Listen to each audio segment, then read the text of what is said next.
नमस्कार। तो आप देख रहे हैं के न्यूज नेशनल की देश विदेश की खबरें। मैं हूं आपके साथ आकांक्षा मिश्रा। बुलेटिन की शुरुआत करने से पहले नजर डालेंगे एक बार हेडलाइंस पर। देश में कोरोना वैक्सीन के 100 करोड़ डोज का आंकड़ा आज सुबह 9:45 पर पूरा कर इतिहास रचा। ब्रिटेन में कोरोना वायरस का कहर एक बार फिर से बढ़ गया। मंगलवार को यहां पे 43,000 से ज्यादा मामले दर्ज हुए। बांग्लादेश के दुर्गा पूजा के पंडालों में कुरान रखने को लेकर भड़की हिंसा में 3 लोगों की मौत हो चुकी है। पंजाब में सीएम चेहरा बदलते ही कांग्रेसियों की दबंगई नजर आने लगी। पहले पठानकोट में डेवलपमेंट के बारे में पूछने पर कांग्रेसी एमएलए जोगिंदर पाल ने युवक को थप्पड़ जड़ दिया।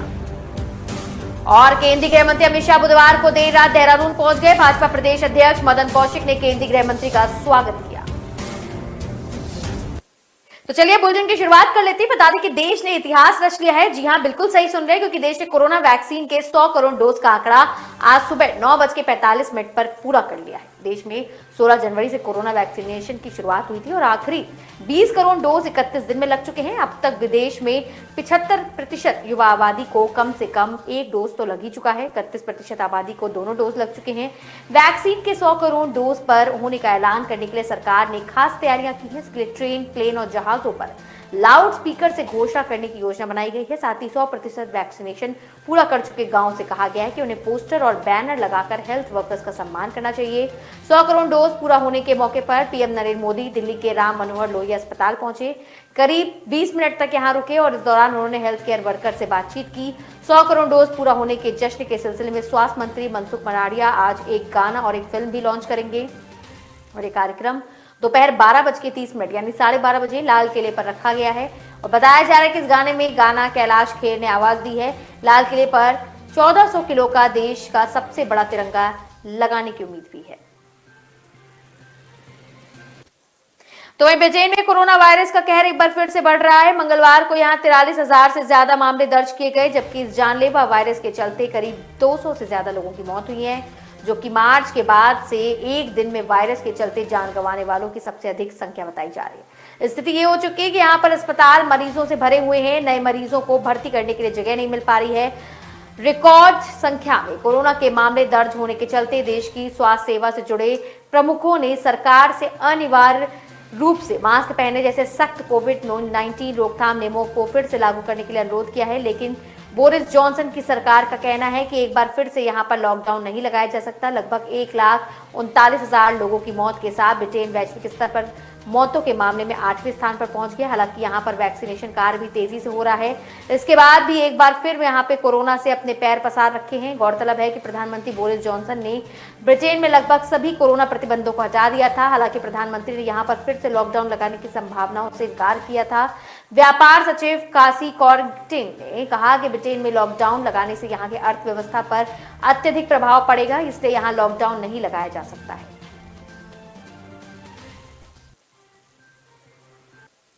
बांग्लादेश के दुर्गा पूजा के पंडालों में कुरान रखने को लेकर भड़की हिंसा में 3 लोगों की मौत हो चुकी। हालात अभी भी तनावपूर्ण हैं। इस बीच बांग्लादेश की कोमिला पुलिस ने खुलासा किया कि भड़काने के पीछे जो व्यक्ति जिम्मेदार था उसकी पहचान कर ली गई है। पुलिस सीसीटीवी फुटेज की मदद से गिरफ्तार कर चुकी है व्यक्ति को। पुलिस ने बताया कि 35 साल के इकबाल हुसैन ने दुर्गा पूजा के पंडाल में ले जाकर कुरान रखा था, जो हिंसा का कारण बना। पुलिस आरोपी से पूछताछ कर रही है। पुलिस को मिले सीसीटीवी फुटेज में देखा गया है कि इकबाल मस्जिद से कुरान की कॉपी लेकर दुर्गा पूजा स्थल तक जाता है और चुपके से भगवान हनुमान जी की एक मूर्ति के पास रखकर लौटने लगता है। आरोपी इकबाल मानसिक रूप से स्वस्थ नहीं है। इकबाल की मां अमीना बेगम ने ढाका ट्रिब्यून को बताया कि जब वह एक ड्रग लेने के आदी है और करीब 10 साल से पहले कुछ पड़ोसियों ने उसके पेट में छुरा घोंप दिया था, जिसके बाद से उसकी मानसिक स्थिति कुछ ठीक रही है। सीसीटीवी फुटेज की पड़ताल करने के बाद हिंसा में इकबाल हुसैन के होने का खुलासा भी आया है। और पुलिस ने बताया कि कोमिला जिले के सुजान नगर के रहने वाले इकबाल हुसैन ने 13 अक्टूबर को नानुआ दिगिर में पूजा पंडाल में कुरान रखी थी। सीसीटीवी फुटेज से तो ये क्लियर हो चुका है। वहीं पूजा स्थल तक जाना और चुपके से भगवान हनुमान जी की मूर्ति के पास रखकर लौट जाना अपने आप में बहुत बड़ी घटना बताई जा रही है। तो पंजाब में सीएम चेहरा बदलते ही कांग्रेसियों की दबंगई नजर आने लगी है। पहले पठानकोट में डेवलपमेंट के बारे में पूछने पर कांग्रेसी एमएलए जोगिंदर पाल ने युवक को तो थप्पड़ जड़ दिया। वहीं प्रधान पुलिस पर भी भड़क गया। सीएम चरणजीत चन्नी की पर्सनल विजिट के लिए बनाए गए सिक्योरिटी रूट को जाने के लिए अड़ गया था। इसको लेकर पुलिस से उसकी खूब बहस भी हुई। अंत में सरकार का रवैया देखकर पुलिस को झुकना पड़ा और दत्ता को उसी रास्ते जाने दिया गया। डिफेंस कॉलोनी में बुधवार को सीएम चन्नी के दौरे को लेकर सुरक्षा के लिए पुलिस तैनात की गई। खालसा कॉलेज के सामने एससीपी ओम प्रकाश, थाना डिवीजन 5 के एसएचओ रविंद्र कुमार अपनी पुलिस पार्टी और करीब 2 दर्जन से ज्यादा मुस्लिमों के साथ तैनात दिखे। डिफेंस कॉलोनी की ओर जाने वाले रास्ते पर बैरिकेडिंग लगी हुई थी। यूथ कांग्रेस प्रधान अंगद दत्ता अपनी स्कॉर्पियो में बैठकर 4 साथियों के साथ डिफेंस कॉलोनी पहुंचे। पुलिस वालों ने उनकी कार रोकी तो दत्ता भड़क उठे, पुलिसकर्मी से बहस करते हुए देखे गए और वही बता रहे कि उन्होंने अंगद दत्ता को गाड़ी से बाहर निकलने की बात करने लगे तो इस पर गुस्साए अंगद दत्ता ने एसएचओ अरविंद से भी बहस शुरू कर दी। वह दत्ता को सुरक्षा के हवाले कर दिया गया, लेकिन उन्होंने कोई बात नहीं सुनी। भीड़ जुटी देखकर वहां पे नजदीक खड़े एसपी ओम प्रकाश तुरंत मौके पर पहुंच गए। केंद्रीय गृह मंत्री अमित शाह बुधवार को देर रात देहरादून पहुंच गए। जॉली ग्रांट एयरपोर्ट पर मुख्यमंत्री पुष्कर सिंह धामी, केंद्रीय मंत्री अजय भट्ट और भाजपा प्रदेश अध्यक्ष मदन कौशिक ने केंद्रीय गृह मंत्री का स्वागत किया। अमित शाह आज उत्तराखंड में आपदा प्रभावित क्षेत्रों में हवाई सर्वेक्षण करेंगे। जानकारी मिली है कि केंद्रीय गृह मंत्री अमित शाह गुरुवार को आपदा प्रभावित स्थानों को पहले हवाई सर्वेक्षण करेंगे। इसके बाद जॉली ग्रांट स्थित देहरादून एयरपोर्ट पर अधिकारियों की बैठक में हिस्सा लेंगे, उन्हें दिशा निर्देश देंगे। आपदा को लेकर केंद्र सरकार और भाजपा का केंद्रीय नेतृत्व भी चिंता में है। इसी के मद्देनजर प्रदेश भाजपा ने बूथ स्तर को लेकर प्रदेश स्तर तक का सभी कार्यक्रम 24 अक्टूबर तक स्थगित किया है। कुमाऊं में बुधवार को बारिश की रफ्तार थमी थी। सभी जिलों में धूप निकली, लेकिन आपदा के जख्म अभी भी रिश्ते हैं। मंडल के अलग अलग हिस्सों में 7 और मौतों का पता चला है, जबकि 3 और लोग लापता हो गए। गढ़वाल में 3 आरोपियों की मौत हो गई है। इसके साथ ही आपदा की भेंट चढ़े लोगों की संख्या में 52 और पूरे देश में 58 हो गई है। तो इस तरीके से देर रात देहरादून पहुंचे हैं अमित शाह।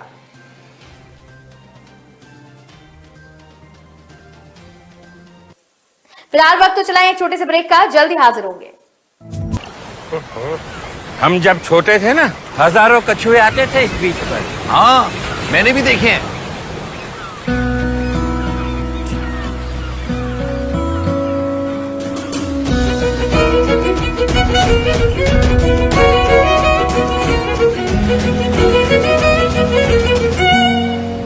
क्या कर रहे हो बेटा? कछुओं के लिए जगह बना रही हूँ ताकि वो दोबारा वापस आ सके। मुझे भी तो देखने हैं कछुए।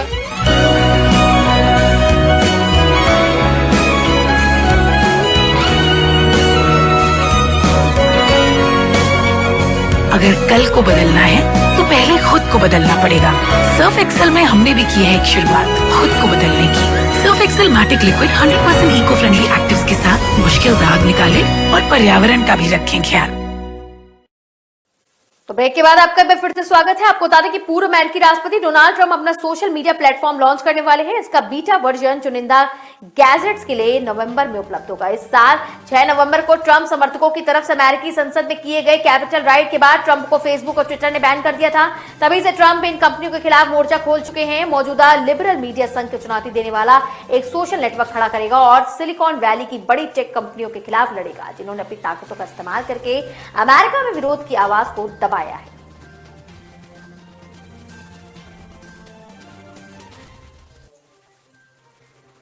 सतना जिले के रैगांव विधानसभा सीट बीजेपी के लिए साख का सवाल बन गई है। इस सीट पर कब्जा बरकरार रखने के लिए भाजपा जोर राज्य के करीब इस विधानसभा क्षेत्र में डेरा डाले हुए मुख्यमंत्री शिवराज सिंह चौहान 7 बार दौरा कर चुके हैं। चुनाव मैदान में बीजेपी से प्रतिमा बागड़ी और कांग्रेस से कल्पना वर्मा के बीच कांटे की टक्कर का अनुमान है। अनुसूचित जाति के लिए रिजर्व रैगांव सीट पर दलित वोटर्स उम्मीदवारों की जीत हार में अहम हो सकती है। बीएसपी के चुनाव मैदान में नहीं होने से कांग्रेस में उम्मीद जगी है। कांग्रेस इस सीट पर 35 साल से ज्यादा नहीं जीती है। कांग्रेस ने अब तक 1980 से लेकर 85 में सीट जीती थी। दोनों ही मुकाबलों में कांग्रेस के रमाश्रय प्रसाद ने बीजेपी के जुगल किशोर बागड़ी को हराया था। वहीं आप बता दें, यहां तक कि शिवराज ने दशहरा भी सतना में ही मनाया है, जबकि कांग्रेस नेता व पूर्व मंत्री लखन घनघोरिया पिछले 2 महीने से यहां डेरा डाले हैं। कांग्रेस की ओर से अभी तक पूर्व नेता प्रतिपक्ष अजय सिंह राहुल भी कई सभाएं कर चुके हैं।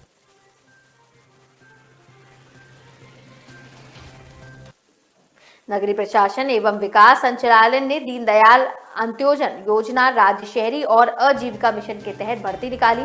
संविदा आधार पर नौकरी में सिटी मिशन में मैनेजर में 59 और सामुदायिक संगठन के 460 पद हैं। इन पदों पर आवेदन के लिए 7 दिन शेष बचे हैं। तकनीकी विशेषज्ञ के पद के लिए मास्टर ऑफ सोशल वर्क या मास्टर ऑफ आर्ट्स एमए अर्थशास्त्र समाजशास्त्र या मास्टर ऑफ बिजनेस एडमिनिस्ट्रेशन यानी एमबीए व तीनों शैक्षणिक योग्यता में से किसी एक के साथ मान्यता प्राप्त यूनिवर्सिटी से कंप्यूटर में डीसीए है। तकनीकी विशेषज्ञ के पद के न्यूनतम आयु 21 वर्ष और अधिकतम आयु 35 वर्ष एवं सामुदायिक संगठन के पद के लिए न्यूनतम आयु 21 वर्ष और अधिकतम आयु 30। आरक्षित सवर्णों और महिला 5 वर्ष की छूट है। वहीं दिव्यांगों को छूट मिलेगी। आयु की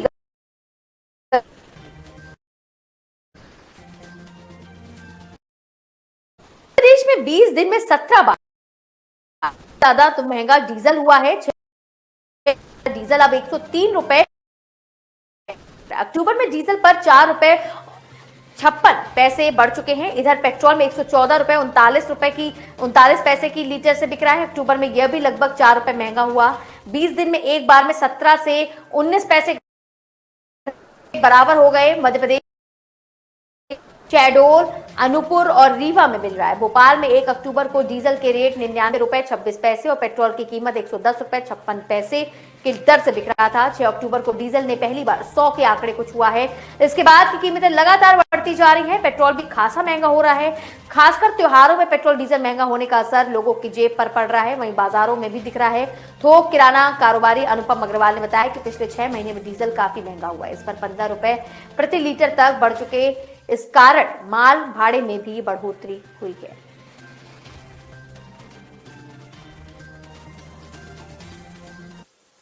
तो ग्वालियर में 2 बदमाशों ने सड़क पर जमकर उत्पात मचाया। बाजार की सड़क पर हाथ में ब्लेड लेकर लोगों को डराने लगा। कुछ लड़कियों को दौड़ा लिया। आते जाते वाहनों पर पत्थर फेंके, फिर अपने सीने पर ही ब्लेड मार लिया। उन्हें रोकने पहुंची डायल 100 पर भी पत्थर फेंके गए। कांच तोड़ा गया।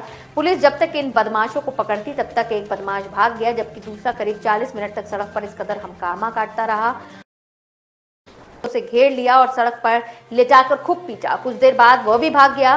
पुलिस के पकड़ ली गई है। उनकी तलाशी की जा रही है। लोगों ने बताया कि शुरुआत में करीब 10 मिनट आपस में ही लड़ने लगे तो एक नाम का बादशाह वहीं हंगामा करता रहा और उसने खुद को ब्लेड मार ली। इसके बाद वह आधे कपड़े उतार कर सड़क पर लिया। इसके बाद पिटाई की।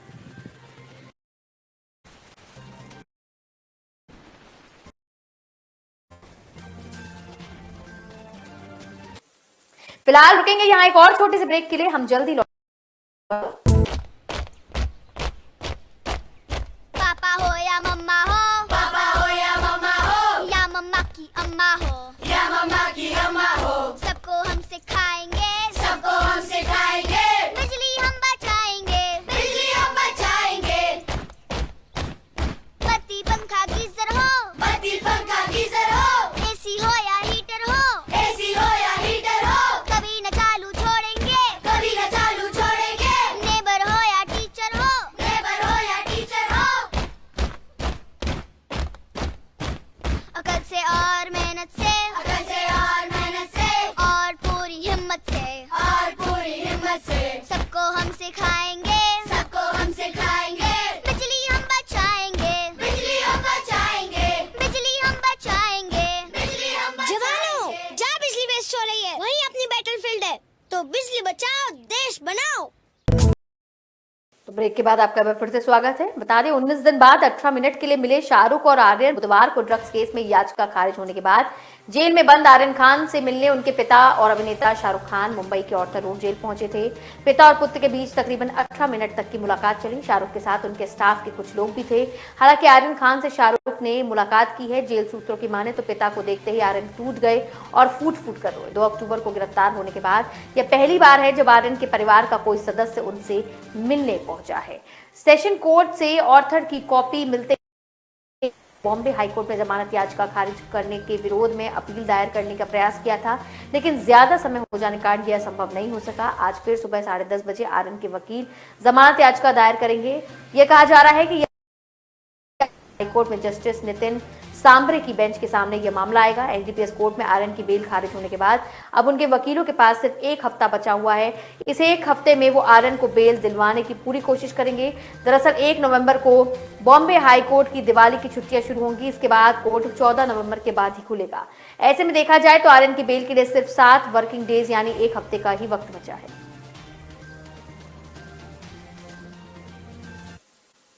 राष्ट्रीय स्वयंसेवक संघ और भाजपा पर मुख्यमंत्री भूपेश बघेल का जुबानी हमला जारी है। मुख्यमंत्री ने बुधवार को कहा, दंगे भड़काने का काम, समाज में जहर घोलने का काम ये आजादी के पहले से करते आ रहे हैं, अभी भी ये लोग यही कर रहे हैं, इनकी इसमें मास्टरी है।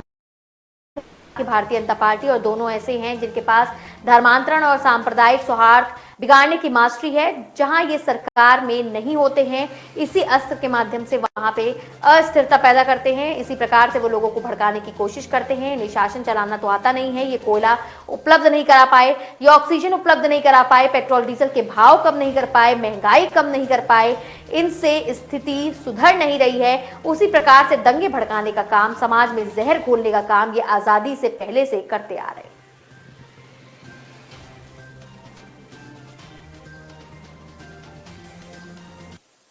तो सीएम भूपेश बघेल ने बुधवार को धन्वंतरी जेनेरिक मेडिकल स्टोर्स का शुभारंभ किया। प्रदेश भर में 84 मेडिकल स्टोर हुए हैं। इनमें सबसे अधिक 15 दुकानें दुर्ग और जंजगीर चांपा जिलों में खोली गई है। रायपुर जिले में केवल 2 दुकानें शुरू की गई हैं। मुख्यमंत्री ने वीडियो कॉन्फ्रेंसिंग से विभिन्न शहरों में बैठे जनप्रतिनिधियों, अधिकारियों और आम लोगों से बातचीत की। कोरबा के सुमित कुमार यादव ने बताया कि उन्हें इन मेडिकल स्टोर से खरीदी गई दवाओं से 600 रुपए की बचत हुई है। बस्तर की पार्वती ने बीपी की दवा 138 रुपए की जानकारी दी है। राजधानी रायपुर में Shri Dhanvantari general medical store योजना के अंतर्गत 2 दुकानें खुली हैं। इनमें एक medical store Netaji Subhash stadium परिसर की दुकान संख्या 2 है। दूसरी दुकान अमलीडीह स्थित नगर निगम जोन 10 कार्यालय आप और एजाज ढेबर और कलेक्टर सौरभ कुमार ने दुकानों पर पहुंचकर वहां व्यवस्था का जायजा भी लिया।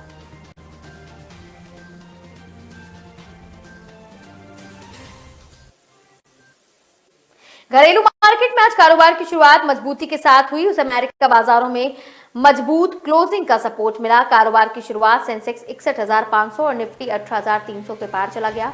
बैंकिंग शेयरों की खरीदारी का रुझान दिखा और आईआरसीटीसी के शेयरों ने भी तेजी पकड़ी।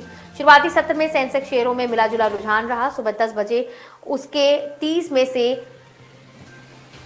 शेयरों में मजबूती रही थी। निफ्टी के बैंक, रियल्टी और मीडिया इंडेक्स में मजबूती का रुझान दिखा। दिग्गज शेयरों को छोड़कर बाकी छोटे और मझले शेयरों में निफ्टी इंडेक्स भी बढ़त के साथ कारोबार कर रहे थे।